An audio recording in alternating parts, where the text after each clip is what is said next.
Hi, everyone, and welcome to my show called We Were Lied to About 9/11. I am your host, John Gold, and this show is part of the Soapbox People's Network. This week, I'm having a four-part series that covers a multitude of issues. This is part two.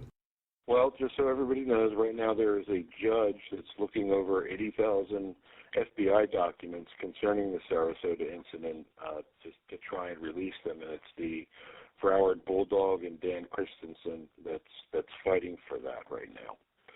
Right, or we could, sorry to interrupt, but we could also point out that, I could just go on and on about all these Saudi connections, but there's this other very interesting thing that only came to light in the past couple of years, which was that Khalid bin Atash, who was one of the really key players in the whole 9/11 plot, and right now is sitting in Guantanamo waiting for someday if there's ever going to be a trial.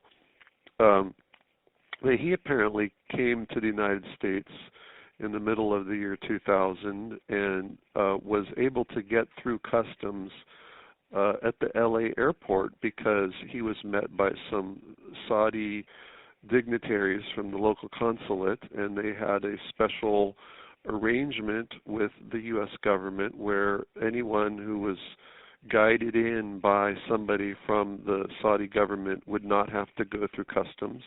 So there's no record whatsoever, no passport stamp, nothing. This person just sort of glided into the United States like a ghost and was able to leave the same way. And the only reason they were able to figure it out, or I'm not quite sure how they figured it out, but that they were able to find some security footage of him in the LA airport. And apparently they had some informant who also mentioned him, being there at that time. But that's stunning information. That was known before the 28 pages was put out. And if you would have added that into the 28 pages, it certainly would have shed a whole new light on some of the figures that are mentioned, like this guy Mary, who was one of the consulate officials and is not mentioned very much, but he seems to have been one of the people working with bringing this Khalid bin Atash in and out of the country. I could go on. There's another thing. I just mentioned one more thing. There was a person named. Let's see if I can think of his name here. His name was Al-Rashid, I believe, Saud Al-Rashid, and the U.S. found out about him in the middle of 2002 when they were doing some investigating of a Al-Qaeda safe house in Pakistan that U.S. forces had taken over in a raid, and they found a CD that contained the pictures of Al-Hazmi and Al-Madar and one more of the hijackers, and then also a picture of this Al-Rashid person. And then they had passport documents and all kinds of other documents. And it seemed clear that not only was this Al-Rashid one of the associates, but that he himself was apparently a candidate to be one of the 9/11 hijackers. And the U.S. put out a big wanted, poster and his picture and everything later in 2002, and there was a worldwide dragnet, but apparently he went to Saudi Arabia and turned himself in to the authorities, and they never let anyone interview him, so he's just sort of vanished off the face of the earth. But what's really interesting about this guy is that his father turns out to have been a man named Hamid al-Rashid, who was a Saudi government official, who was the very man who paid a salary to Omar al-Bayoumi, right, who's one of the minders of the hijackers in San Diego. So it's a small world after all, you know what I mean? Think how much, if you had that added in to the 28 pages, that would reinforce some of the other points that are being made. And that was known at the time the 28 pages were written, known by U.S. intelligence, but it seems there's all this stovepiping, where one agency wouldn't tell the others, or the investigators what was going on. Might even be one branch of the FBI in one city doesn't know what the one in the other city's doing. And, so we could make the 28 pages, the 50 or 100 pages that would have just as much stuff. And that's only what we knew in 2002, and presumably we've learned even more since then. So I would love to see someday, I don't know if it exists, it probably doesn't exist, but a compilation of everything that the U.S. had on all the Saudi connections to the 9/11 hijackers. Well, it does seem to me that you should have been the one to write the 28 redacted pages. All right, that would have been nice. Yeah, there are still redactions, and what do you think they're still keeping classified? Well, I think that what we find in, when information like this gets released is that they are doing it grudgingly, and they just release the stuff that people pretty much know already for the most part. So they can talk. I mean, if nobody knew about this al-Bayoumi Basnan stuff, I bet you most of that would be blacked out. But because it's been in the media since 2002, they feel like it's not going to hurt us much to put that out there. So what we see that gets redacted is the information that we still don't know much about. And there's all kinds of other figures that get mentioned, and in some cases we don't even know what their names are because their names are redacted, or we get a whole paragraph about them redacted. So, who knows what that even is. But it's a general rule that if it's in the media, if people know about it, okay, we'll release it. If we don't, we won't. It's supposed to be based on, right, we're only redacting the stuff that we have to because of, quote unquote, some sort of national security concern. Right. But that's not what actually happens. It seems to me that the whole purpose of redacting the pages was to protect Bush, because essentially Bush protected individuals who were closely connected to the 9/11 attacks. That's the story that most media outlets should be running right now, but they're running the exact opposite and saying that there's nothing to them. Well, yeah, the media has just totally fallen down on their job, not just on this, but they've, on everything. Investigative journalism is dead, basically. The media has really been hammered. I thought it was in pretty bad shape at the time of 9/11, but since then, there were all these buyouts and mergers and staff always getting cut. And then since then, we've just seen the Internet becoming more and more prominent and people getting their news for free. So people don't, have the money to have a staff in every country like the way it used to be. If back in 70s or 80s, you would have CBS News, NBC News. Every major news organization would have people in countries all over the world just doing reporting, and that doesn't happen anymore. They have to rely on what the U.S. government tells them, or other people with some agenda handing them some press release. I read a statistic once said that the average journalist at a major news organization now writes 2.5 stories a day. So if you think about the amount of time it takes to really look into something, to dig up something new, they just don't have the time to do that. Something comes across their desk and they just basically are a stenographer that retypes it up. So, the media really has fallen down on the job, and it becomes more and more like people like you and me kind of end up having to do the job that the media should have been doing and say, hey, you guys missed this, look at this.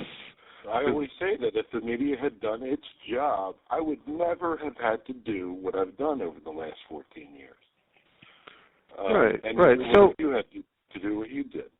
So, to get back to protecting Bush, think about how mind-blowing it is that this Prince Bandar's nickname is Bandar Bush.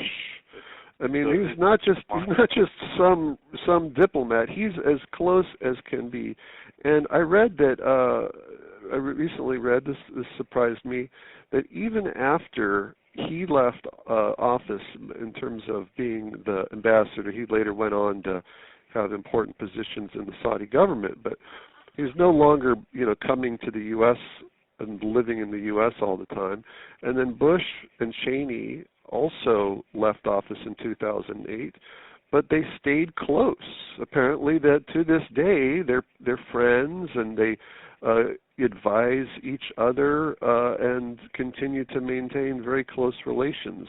So this is a big egg on Bush's face, that one of the key figures in the whole 9/11 plot may be one of his closest friends. His father brought him in to educate him on foreign policy in 1997, I believe. Yeah. All right, so let's get to the next question, which is the Yemen Al-Qaeda hub is a central part of the story concerning 9/11. What points of interest about it are most interesting to you? Well, this gets to so many different things. It's amazing to me that the media and the general public have looked at certain aspects of the 9/11 story and then overlooked others. Even if you look at the so-called conspiracy theorists or the truth movement or what have you, I think some very important things that are extremely damning for the U.S. government have just been overlooked. And one of them is this Yemen hub. And a lot of it is because it has been so closely held as a secret that we didn't know most of the basic facts about it until years after 9/11. James Bamford, an author, he did a couple books that really opened up a lot of eyes on this, but it didn't come out till 2006, 2008. So a lot of people don't know, and to get to the core of it is it just, even thinking about it right now, talking about it with you, it just sort of, my mind is blown all over again, because in 1996 Al-Qaeda set up this hub. It was in a 3-story building in the Sana'a, Yemen, it's the capital of Yemen, and it was run by this guy named, I think, Ahmed al-Hada, and he was sort of this father of a terrorist family. He had like 5 or 6 sons or sons-in-law, and every single one of them ended up being an Al-Qaeda operative, and he himself was photographed with bin Laden and so forth. So this is sort of like everybody in the family is die-hard Al-Qaeda. So they figured this was a really loyal supporter, and they set up a communication hub there. And the idea was that you would have, at the time, there were certain countries, Egypt is a really prominent one, that was, the government was trying to stomp out terrorism, and so they would say, we're just going to block all the phone calls from country A to country B, because we know that a lot of the people who are making those phone calls are these Islamic militants. So, for instance, Egypt did not allow any phone call. If you were just a random Egyptian citizen, you were not allowed to call Afghanistan. Because Afghanistan back then was pretty much a basket case. The Taliban in control. Not a lot of people had phones that could call internationally. So it's probably true that a significant portion of those were people like bin Laden with his satellite phone and other militants, right? So what they did is and there were other cases like that where it was very hard for you to call from one country to another, or if you did, that might put you immediately in a suspicious person to be investigated category. So what they did was you would go through the hub, just literally like a human switchboard. You would call the Yemen hub, say if you're in Afghanistan, and you want to get a message to your co-conspirator on some plot who's based in, say, Sudan, and so you would pass the message through that hub.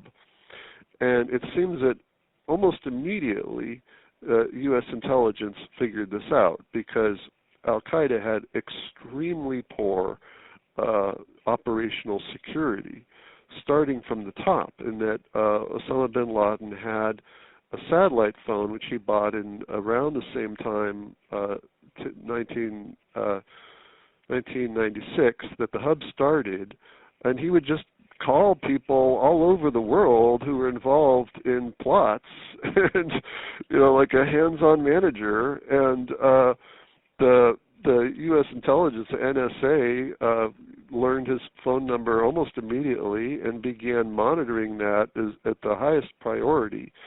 So he made dozens of phone calls to the Yemen hub. So then from there, it was not long before U.S. intelligence realized this was an intelligence gold mine. And they not only monitored the phone calls, but the CIA and the NSA got together and they physically bugged the building itself. Somehow they got people inside, planted bugs on the inside of the building. They had a mechanism that they would take a picture, high-quality picture from some, I presume maybe they had a telephoto lens down the street or something, of everybody who was coming and going from the building. They even had a satellite in the sky that was pretty much dedicated just to this hub and collecting information about this hub. So it couldn't have been any more important in terms of intelligence collection. And I don't know when it happened, but there's a story that the FBI, they had their bin Laden unit, that they put up a big map of the world on the wall, and they would put a little push pin at every single place in the world that there would be a phone call from that location to the Yemen hub, and it gave them just this worldwide map of exactly whatever Al-Qaeda's presence was in any given country. It was an incredible intelligence gold mine. Right. And so we have to remember that this hub was not exposed as in terms of Al-Qaeda realizing that they had been bugged all the while and that their phone calls had been monitored all the while until early 2002. So that's well after 9/11. It's very hard to think. I'm sorry. It's very hard to think that anything that was said or done within that building was not known to intelligence agencies. Right. Well, the question that you have is the sharing question, and that it's definitely a real problem that these intelligence agencies did not share, and it continues until this day that's always, that people have their little fiefdoms and they don't want to share their information, right? And it seems like that the FBI often would sort of have to beg, borrow, or steal to get information about the hub. They were not, because they don't have, the FBI has no foreign capability. They could not directly wiretap the hub themselves, so they had to rely on the good graces of the CIA or the NSA to share the information with them. But it's very significant, though. Sorry, just let me say one more thing. It's very significant when you look at the failures of 9/11 that both the NSA and the CIA had this joint monitoring of the hub. So because the NSA has been notoriously bad about sharing their information, and when you look at the stories about the hub, and we'll get to in a minute how Al-Hazmi and Al-Madar in San Diego were calling to and from the hub, right? There's been all these stories in the media that the NSA knew that and they never shared it, and they claim it was because of the laws at the time that they were not allowed to share it, blah, blah, blah, and so we need to have all this surveillance and allow, even more surveillance, and they've used this story as a justification for, these very expansive surveillance programs. Well, that's totally relevant because the CIA was getting the same information that the NSA was. They had, it was CIA people who went into the hub, and because the NSA doesn't have this operational capability, and had planted the bugs and had planted the photographic equipment and so forth to get everything monitored in every possible way, right? So continuing back to the main story of the hub, were you going to say something? I was just going to say something with regards to the sharing problem. There are individuals that make decisions not to share information. It's not just some, it just doesn't happen where you just don't share. There are individuals that make that decision, and I believe that those individuals needed to be held accountable, and we're not. We have to find out why the heck would they not share something that is just, a smoking gun, that this is some incredible thing that you have,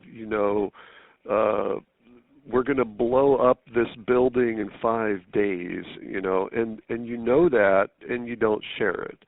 And that's exactly what happened with the Yemen hub, because, I've not only looked into 9/11, but I've looked into all these terrorism acts and connections going all the way back to the 1970s. And the Yemen hub is very much involved in the embassy bombings in 1998 and the USS Cole bombing in 2000, which, took place just 100 miles or 200 miles from the Yemen hub. That was, another city in Yemen. And so they were not just a switchboard, but like this Ahmed al-Hada and different people living in the hub were directly involved in these different terrorist activities. And Osama bin Laden himself, for instance, when the embassy bombings happened in Africa in 1998 in Kenya and Tanzania, bin Laden himself called up the embassy bombers, the people in Kenya and Tanzania in the days before and the weeks before the bombing, and would talk to them. And we don't know what the contents of those phone calls are, but it's pretty mind-blowing that we know that the NSA claims that from way back that they not only bugged the satellite phone of bin Laden, but they considered it so important that any time, 24 hours a day, if there was any phone call, they would get it translated within an hour. And he made hundreds of phone calls, and he was calling all these people around the world that were like in the embassy bombings, were the direct bombers that were taking part in the operational cells. And then you'd have phone calls between those people and the Yemen hub, and then bin Laden and the Yemen hub, and so on and so forth. I mean, you can make the spider web of all of these connections. And these people, as I said, had very poor operational security. Sometimes they would talk in coded language, but in such a way, it's pretty amateurish, like, we're going to deliver the package next Tuesday or whatever. It doesn't take, a real genius to realize the package might mean the bomb. There was sort of that level of security. It was not like these calls were encrypted or they were talking in some indecipherable code, right? So we have to wonder not only why the 9/11 attacks weren't stopped, but how Al-Qaeda was able to do anything. It was while the Yemen hub was in existence, because it was just like a golden path to this is exactly what we're doing and who's doing it where. And I would love to see more of that declassified, because we don't know in most cases what the contents of the phone calls are. But just, knowing that this person called that person on that day, like for instance, in the days leading up to the embassy bombings, the phone calls with the Yemen hub grew more and more frequent, and even when they were in the car or the van driving on the way to the bombing that was going to take place, they were still on the phone talking with the Yemen hub. So how is it that you're monitoring that to the highest level of, like, this is literally, bin Laden's phone and this are the two things that are the most important intelligence gathering points you have, period. And you wouldn't catch on that they're going to be bombing an embassy. It's inexplicable. And so that the thing, I'm sorry, the 9/11 Commission barely investigated the NSA, and one of the lies that we found was that you mentioned that the NSA was monitoring the two San Diego hijackers making phone calls to the Yemen hub, and at the time they said they could not identify where the calls were coming from, only where they were going to. But we found out from NSA whistleblower Bill Binney, and I think from Thomas Drake, who confirmed it to me, that they were well aware of where the calls were coming from, which means the NSA knew that these two hijackers were in the United States, and they lied about it. Well, what we find over and over again is that there are these limited hangouts where the government tries to release just enough information to explain something that's, that they're forced to explain. For instance, for a long time, it was thought that the U.S. intelligence didn't know about the Yemen hub until shortly after the embassy bombings, and that's why they were not able to stop the embassy bombings. It was only the phone traffic afterwards where they caught on, right? But we learned, and Drake and Binney, as you mentioned, have confirmed this, that they knew about the Yemen hub and they were monitoring it from 2 years prior. And so they try to put forth these cover stories, or limited hangouts, as you call them, and will this float? and if the media is gullible, and if the general public no one's really questioning it, then sometimes it sticks. But we have to look with a more critical eye and say, does this make sense? And of course, the idea that the NSA, which is all about, well, not all about, but a big part about monitoring phone calls, that they would not be able to figure out where a phone call is coming from. Are you kidding me? I mean, that's laughable, right? Yeah. But, there's a lot of people out there who they don't know much about this, and they just take it at its face value because here's some important U.S. official who's saying that, and they just implicitly trust these people. But, but to get back to the story of the Yemen hub, so we have this incredible intelligence data point, and one of the really mind-blowing things about the Yemen hub is the fact that Khalid Al-Mihdhar is the son-in-law of this Ahmed Al-Hada, who is the man who owns the building and lives in the building. And so when Khalid Al-Mihdhar, he's normally around the world taking part in all these operations, militant activity. He kept his wife and his children living in the Yemen hub. So he would very often physically go there, and he'd want to visit his wife, and he had a toddler-aged baby-aged kids. He'd want to go visit them. And so in the tail end of 1999, U.S. intelligence had him, Khalid Al-Mihdhar, at the Yemen hub, and they were monitoring him, and they were monitoring phone calls that he was making to various other people, around the world, and they were arranging this Malaysia meeting that was going to take place, I believe it was beginning on January 5th in Malaysia.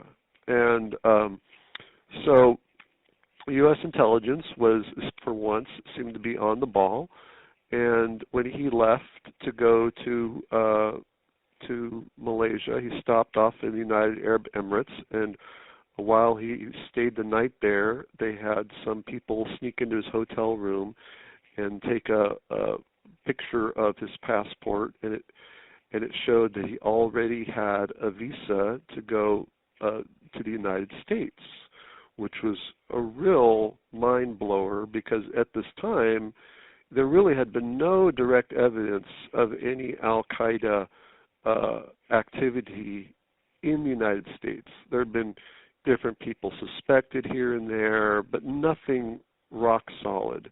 And this guy, Khalid Al-Mihdhar, was as diehard a core member of Al-Qaeda as you can get. He started off fighting in Bosnia in the early 1990s, and then he fought for the Taliban, and he also fought in Chechnya, and he was taking part in all kinds of operations. He was involved in the embassy bombings, for instance. In 97, he got on the bad list of the Saudi government because he and Nawaf al-Hazmi were found to have been trying to smuggle weapons into Saudi Arabia, which, kind of breaks their usual, like, we'll let these terrorists go do their terrorist thing if they're attacking, Paris, or if they're attacking some other Chechnya or something. But if they're attacking Saudi Arabia, that's a whole nother matter. That becomes, they go straight to the top of these are the people we've got to stop, right?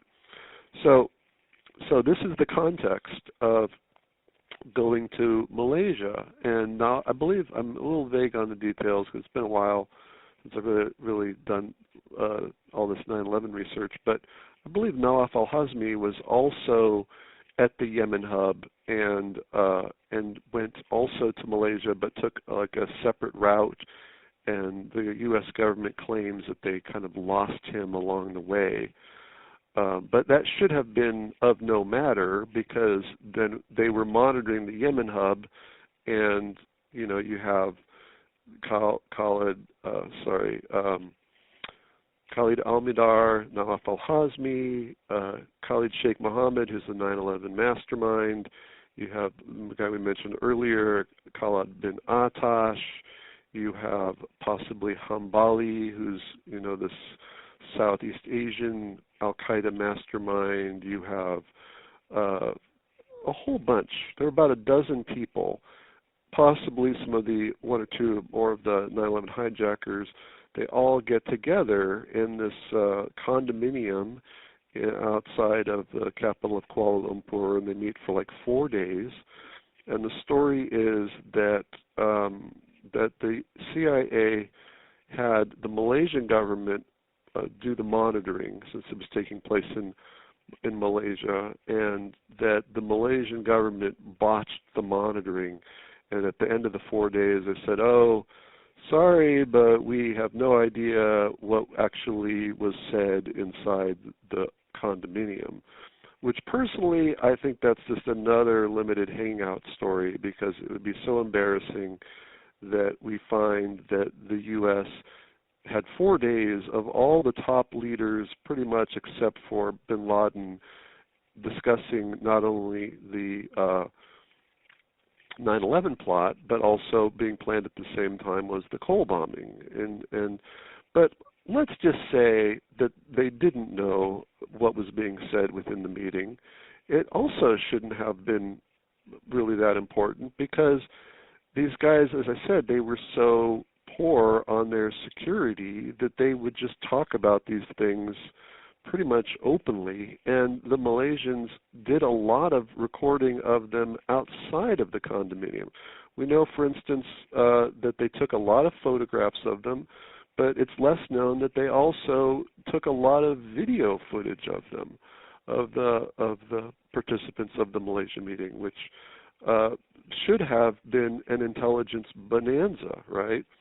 And right. Then we know that the U.S. government considered this so important that at the time that the Malaysian meeting was happening, that people in the government at the cabinet level, heads of intelligence agencies, were being given sort of, as it happens, briefings about what was going on in the Malaysia meeting. But then things get strange, because then the story is that the meeting ends and all these participants go their separate ways, and it's just whoopsie-daisy. U.S. intelligence just somehow lost track of everybody. And about 2 weeks later, Khalid Al-Midar and Nawaf al-Hazmi got on a plane from Bangkok, Thailand, and flew to Los Angeles, and then proceeded to spend, especially for Nawaf al-Hazmi, just pretty much most of the rest of the 2 years living in the United States. And how on earth is it possible that the intelligence agencies would not notice this, and well, that brings us to our next question. But go ahead. I'm sorry.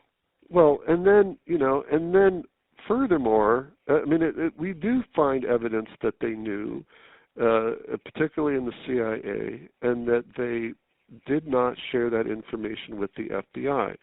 And then this gets to a whole mystery, which I'm sure you want to discuss, which is Richard Clarke's theory about could the hijackers, especially Nawaf al-Hazmi and Khalid al-Mihdhar, have been people that the CIA were hoping to turn to become informants.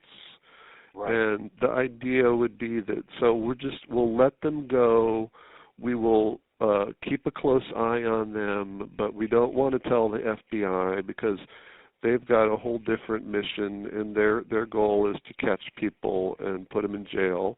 And we just want to string this out and see what we can learn and potentially turn them, so then it's believed the CIA had no informants within Al-Qaeda at the time, and the whole U.S. intelligence had no informants, and they really wanted them, and they thought, wow, this is a really golden opportunity, right? So that's the theory. And well, I have a couple of problems with the theory. Number one, how long does it take to realize that people are not going to turn because they were here for a long time? Number two, why didn't they select terrorists outside of the United States so as to not put any Americans at risk? Right. Well, we can. One sort of aspect of the theory also is the thinking that your average CIA agent is a white guy, doesn't speak Arabic. It'd be very hard to get close to someone like this. So you would enlist the help of the Saudis, and thus this would explain why you have Bayoumi and Bastan keeping a close eye on these two guys when they're living in San Diego, right? Okay, but as you point out, there are all kinds of problems with this. Well, one problem is that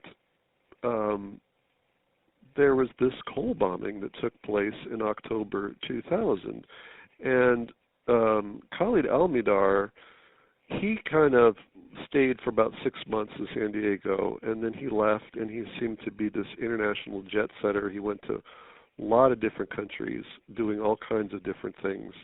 We have to remember that Al-Qaeda, at least back then, was a very small organization, and there were really, it seems, less than 100 people that were truly trusted, and out of those, probably, some portion of them were, for whatever reason, not willing to actually take part in operations. So they may have only been a few dozen that were the real actionable people.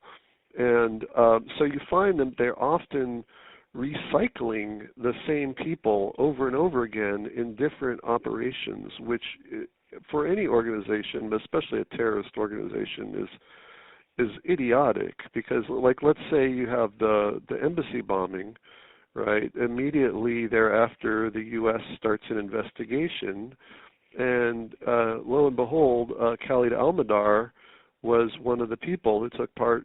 He wasn't one of the bombers, but he was indirectly involved. And then he's involved in the coal bombing. So a good investigation of the embassy bombing should have stopped the coal bombing just from him alone, right? As well as a bunch of other people that were involved in both. But then the two big Al-Qaeda operations use the same guy for the 9/11 operation. So if anybody's really done any of their homework on the investigations for either of those two things, they should be able to stop the 9/11 attack. Khalid al-Mihdhar actually was in Yemen at the time of the coal bombing. It seems he had a pretty significant role in that bombing. So if you've been watching him and Nawaf al-Hazmi in San Diego for the last 9 months or so, and then for some reason, inexplicably, that hasn't led you to stop the coal bombing, which in and of itself would make no sense because the whole point would be to be gathering intelligence and figuring out who are these people working with. And like I said, they had such poor operational security, and with the phone calls to the Yemen hub, it should have just been just an open book, right? But let's say you screw up and you don't stop that, then these guys continue to move around the world and move around the United States, and you're still doing nothing? You're still just watching them for another year and a half? It's unbelievable. That doesn't make any sense. Like there's rules like about informants. Like if you are moles, let's say you're a mole within the mafia, right? And if you start doing actual, say, assassinations on the behalf of the mafia, that's the point that the whole operation says, whoa, stop this guy, pull him out, maybe charge him with murder. You don't just continue to use that person as an informant no matter what they're getting, because that person has just killed people. That's how law enforcement has always operated. The idea that these people would be allowed to take part in the coal bombing, and then you're continuing to allow all this to happen, just doesn't make any sense. Furthermore, I mean, if you're looking at who would you turn, these guys would be the last on your list. As I said, they fought in Bosnia, they fought in Chechnya, they've taken part in just about every Al-Qaeda major terrorist operation of the last 10 years, and you would expect them to all of a sudden say, yeah, I think I'll go join the U.S. and work for them? I mean, what are the odds of that happening? Yeah. It makes no sense. And I don't have an honest theory as to why it did happen. I mean, if you want to go for the low-hanging fruit, you say, well, they did it to protect them, to allow them to do the 9/11 attacks. But I don't know that. I don't know why they did it.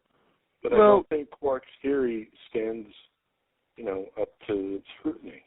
Well, I mean, if I were to be generous and play devil's advocate, you might argue that there was you could argue a lot of different things, but one thing you might argue is like maybe the Saudis are playing a double game, and they were, because these people like Bayoumi and Basnan really had their loyalty with Islamic militancy, that they would say, oh, yeah, we're watching these guys, and they're just living normal lives, nothing to report, they haven't contacted anybody anywhere, and so on and so forth, right? And so then, it's just this colossal screw up, and the CIA got played by the Saudis, and they never figured it out until it was too late that these guys really were, Al-Qaeda. But that doesn't make any sense either, for a lot of reasons. One is that, as I said, Nawaf al-Hazmi was on the move for most of the time, while Khalid al-Mihdhar was on the move, while Nawaf al-Hazmi generally stayed in the United States. And Khalid al-Mihdhar was involved in just all kinds of intrigues. And on 3 separate occasions, he went back to the Yemen hub and lived there for significant periods of time, like maybe a month or 2 months. And you have to remember how monitored the Yemen hub was, right? And how poor their operational security was.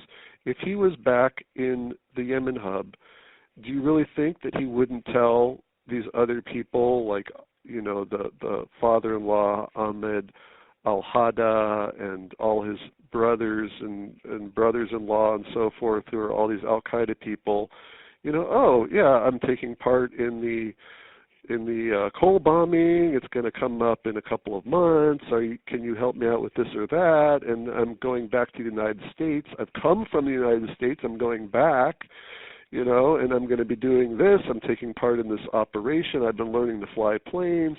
I mean, these guys were being monitored in the Yemen hub 24 hours a day, and his wife was there, and you're telling me, like, he would have kept all of this completely a secret from everybody else in the Yemen hub?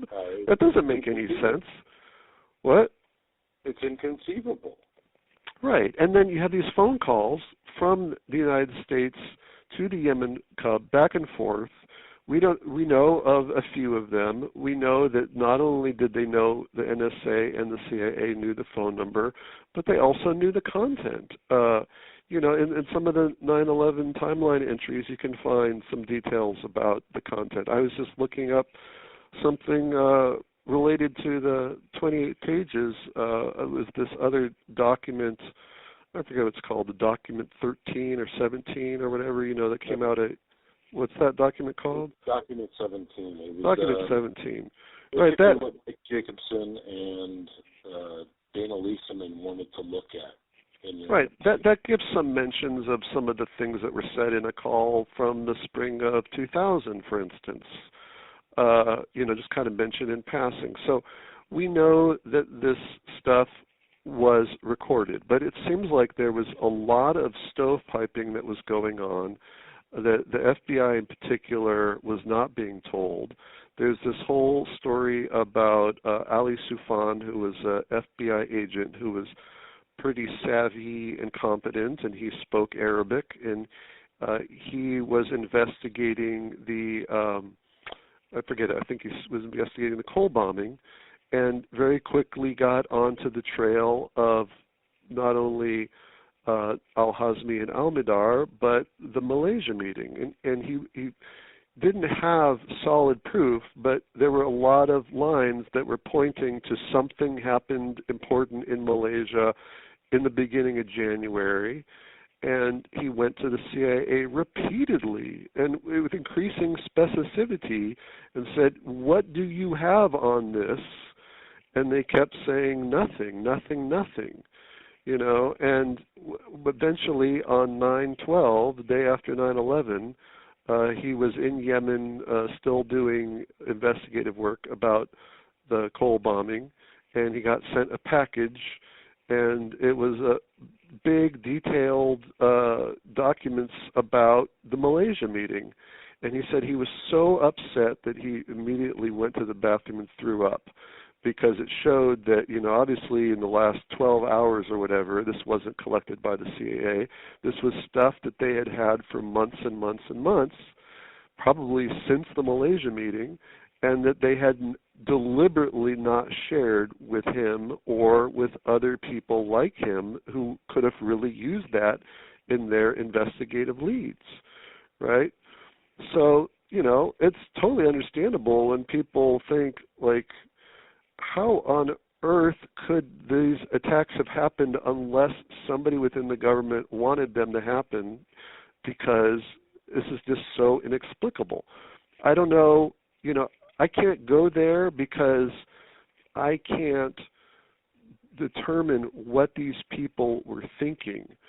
But to me, it almost doesn't make a difference, because if you're doing this on purpose or you're doing this just because of sheer incompetence, either way is so bad, the incompetence is so ridiculously bad that you should be in jail anyway. Like to have these guys go ahead, do the coal bombing, and the only logical explanation that would be semi-charitable is that, like I said, you're following them for intelligence or trying to turn them, and that you let them go for another year, and they're meeting, phoning, crossing the U.S. repeatedly with practice flights that they would get on these 747s, and have trial runs, and they met in Las Vegas. The whole group would get together, and Atta would meet with Al-Midar, and blah blah blah. To have all that go down, and still you didn't stop 9/11. How on earth is that possible? That would have to be such incompetence that if anyone has ever been put in jail for gross incompetence, it should be those people. And yet what happened was people were rewarded and promoted who shouldn't have been. Right. So, I wish, that even those people who are of the thinking of the U.S. government being behind this, that they would pay more attention to this Yemen hub, because it is, and the movements of Al-Hazmi and Al-Midar, because it's like the you pull on this thread and you just keep pulling and pulling, and it just gets stranger and stranger in that, why weren't these guys stopped? For most of the other hijackers, the quote-unquote muscle hijackers, a lot of them only came into the U.S., 2-3 months before, maybe a little more than that, but they were kind of trickling in near the end there, right? But these two guys in San Diego, they were living so openly that Nalaf Al-Hazmi even had his name in the San Diego public phone book. They were not trying to hide. They had credit cards in their name. They had bought a car in their name. They had bank accounts in their name.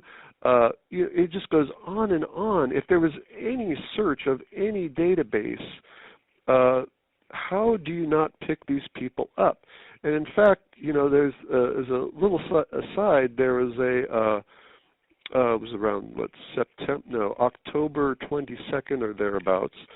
The CIA finally gave the names of Al-Hazmi and Al-Midar and a couple other people to the FBI, and mentioned that they had at least one of them, if I recall, had this visa to come to the United States, right? So then the FBI was tasked with searching for them, and at that point, if they would have conducted a competent search, or even really just any search, they should have picked them up right away, because even like up until the day of the attacks, they were moving around, yes, and they were staying in sometimes different hotels and so forth, but they were continuing to do everything in their own name.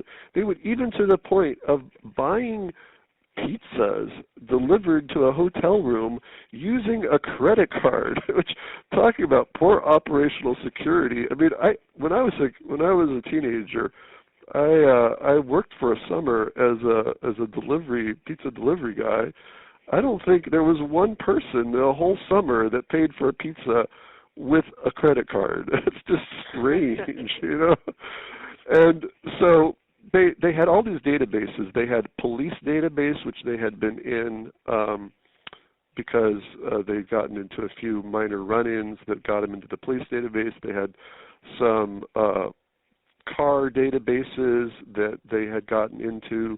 They had a bank database. They had credit card database. They had, you go down the line, there were like 8 or 9 sort of major databases, which they found just after 9/11, if you just type in the name, Nawaf al-Hazmi, and there's different ways to spell it, but with a dash or without a dash and so on and so forth. But even different variants, they found were in these different databases, and they would have pointed just like a giant red arrow to where these people were. At the very least, even if you couldn't physically locate them, you would have found very quickly from their immigration records that they in fact still were in the United States. And if you would have put out an all points bulletin, I would think that the hijackers would have had to cancel the operation right then and there.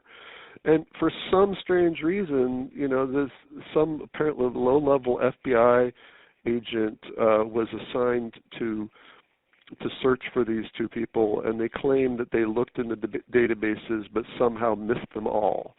Which, there's so many things about this that just make you scratch your head and just say, what the heck is going on here? How is that possible? Yeah. Well, unfortunately, that applies to a lot of things concerning 9/11. Now, what can you tell us about the Al-Qaeda support network that exists within the U.S.? Well, before I want to get into that, I want to totally switch gears because another question that you were telling me you wanted to talk about was to look at sort of a bigger picture of the war on terror and how the U.S. has behaved.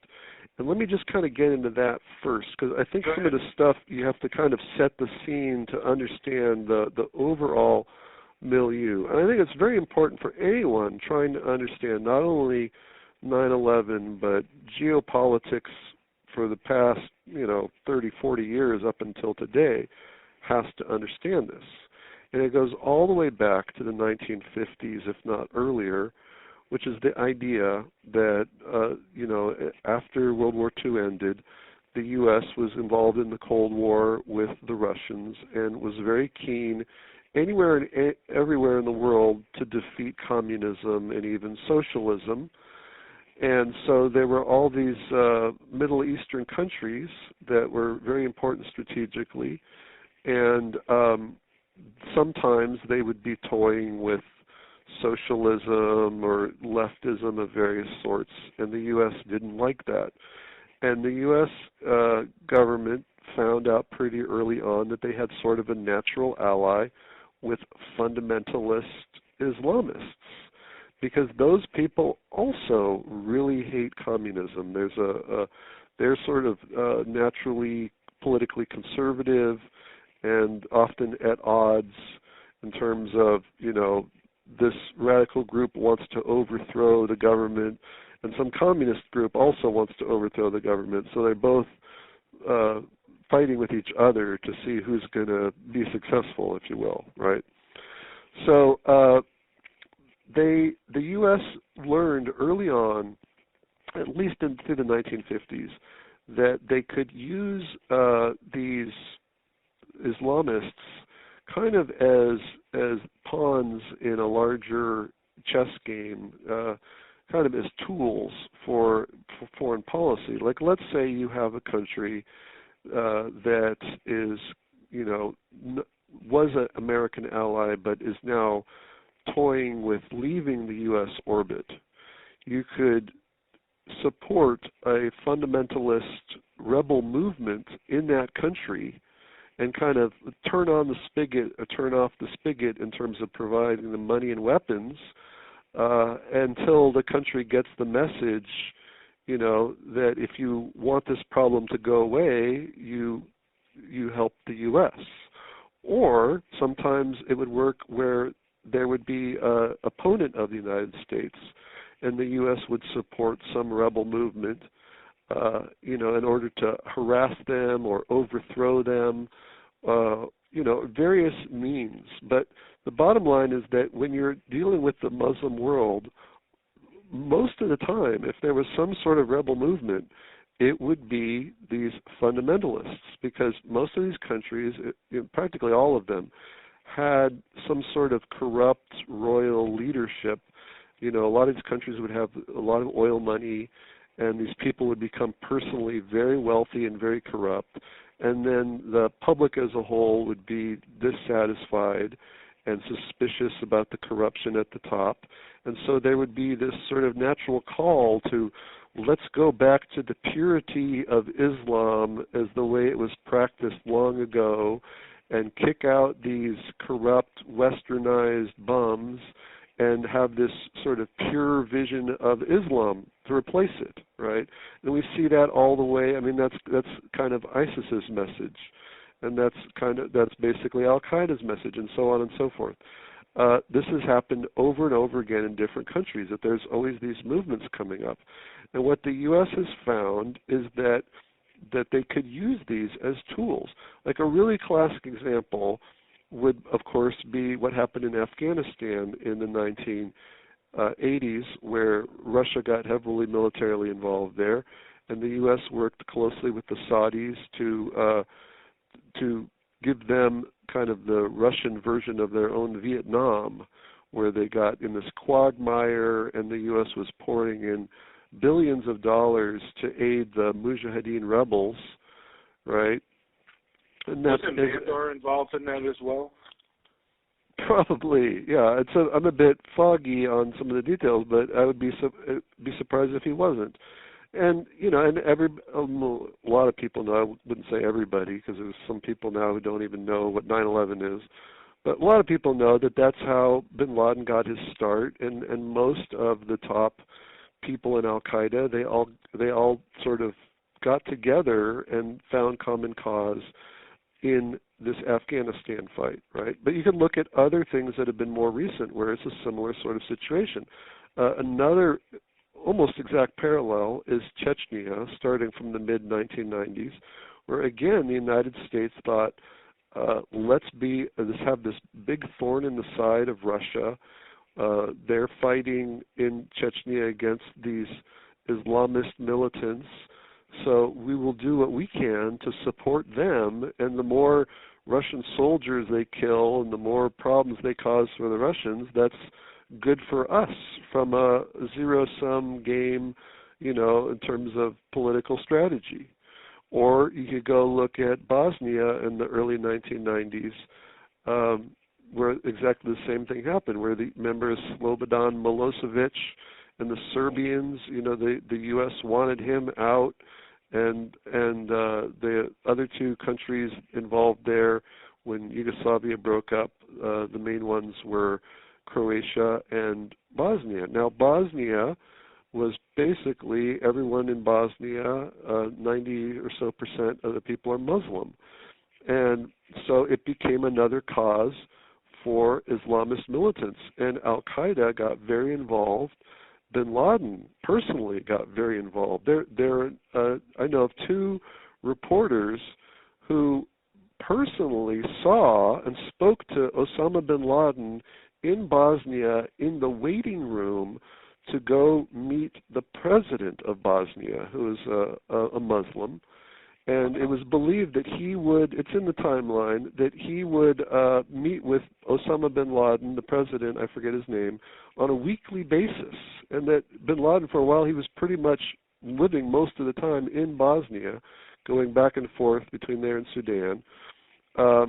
And both of these reporters, I think one of them was for the London Times and the other was for Der Spiegel, when they had a trial of Milosevic, they actually testified in the trial under oath to this effect, that they had seen Osama bin Laden there. And it just got no news coverage. It just, even though it was in the papers, it was, as so many of these things are, page B12 or whatever. That is the end of part 2. Please be sure to check out the other 3 shows in this series. Thank you.